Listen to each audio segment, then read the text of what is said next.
অপূর্ণ প্রতিজ্ঞা, শিপন ও জমিলার ভালোবাসার পূর্ণতা। শিপন আর জমিলা এই দুটি নাম শুধু খালাতো ভাইবোন পরিচয়ে সীমাবদ্ধ ছিল না, ছিল এক অটুট বন্ধুত্বের বাঁধনে জড়ানো। ছোটবেলায় তাদের হাসিখুশি জগৎটা গড়ে উঠেছিল একই উঠোনে, মা মাসির স্নেহ আর মজার খুনসুটিতে।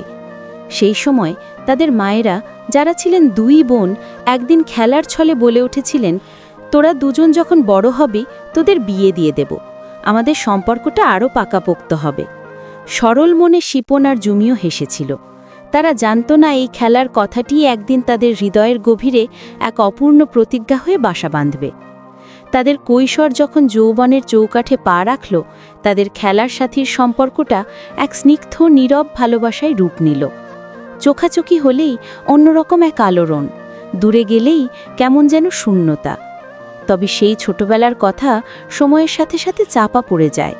সমাজ, পড়াশুনো আর পরিবারের ভাবনা, এই সব কিছুর মাঝে তাদের সম্পর্কটি শুধুমাত্র ভাই বোনের সামাজিক পরিচিতিতেই আটকে রইল। কেউ কাউকে মুখ ফুটে কিছু বলতে পারেনি, শুধু নীরব চাহনিতেই বিনিময় হতো না বলা অজস্র কথা। কিন্তু নিয়তির এক অদ্ভুত খেলা ছিল তাদের জন্য। একদিন জমিলার বিয়ের প্রস্তাব আসে। অন্য কোনো পাত্রের সাথে জমিলার বিয়ে হবে শুনে শিপনের পৃথিবীটা যেন থমকে গেল। সে বুঝল যে সম্পর্ককে সে চিরকাল মনের কোণে সযত্নে রেখেছে তা হাতছাড়া হতে চলেছে। এদিকে জমিও ছিল একই দ্বিধায়। যেই মুহূর্তে তার বিয়ের কথা উঠল, তার মনে সেই ছোটবেলার প্রতিজ্ঞাটি আবার জেগে উঠল। শিপনের চোখ এড়িয়ে থাকার চেষ্টা করলেও তার হৃদয় মানছিল না। সে বুঝতে পারল অন্য কারো সাথে জীবন কাটানো অসম্ভব। এক সন্ধ্যায় যখন বাড়ির সবাই ব্যস্ত, জমিলা সাহস করে শিপনের ঘরে গেল। দুজনেই অনেকক্ষণ চুপচাপ বসে রইল। অবশেষে জমিলাই নীরবতা ভাঙল। তার চোখে ছিল জল আর কণ্ঠে ছিল এক দৃঢ় প্রত্যয়। শিপন, সে বলল, তোমার কি সেই ছোটবেলার কথা মনে আছে যখন মা মাসি বলেছিলেন আমাদের বিয়ে হবে? শিপন মাথা তিলে তাকালো। তার মুখ শুকনো। সে ফিসফিস করে বলল, মনে আছে, কিন্তু এখন তো অনেক দেরি হয়ে গেছে জমিলা। দেরি হয়নি, জমিলা শান্ত গলায় বলল। দেরি শুধু আমাদের নীরবতায় হয়েছে। আমি জানি তুমিও আমাকে ভালোবাসো। আমি এই সম্পর্ককে ভাই বোনের পরিচয়ে আর ধরে রাখতে পারবো না। যদি তুমি একমত না হও তবে এই বিষয়ে আর কোনো কথা হবে না, কিন্তু যদি...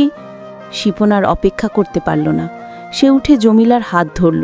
সেই স্পর্শে ছিল দীর্ঘদিনের অপেক্ষার শেষ। আমি তোমাকে ছাড়া অন্য কিছু ভাবতেই পারি না জমিলা। সেই খেলার প্রতিজ্ঞাটা আমার কাছে জীবনের সবচেয়ে গুরুত্বপূর্ণ প্রতিজ্ঞা ছিল। পরের দিন তারা দুজনেই তাদের পরিবারকে সব কথা খুলে বলল। প্রথম দিকে কিছুটা অবাক হলেও তাদের চোখের গভীর ভালোবাসার দৃঢ়তা দেখে শেষমেশ কেউ আর আপত্তি করতে পারল না।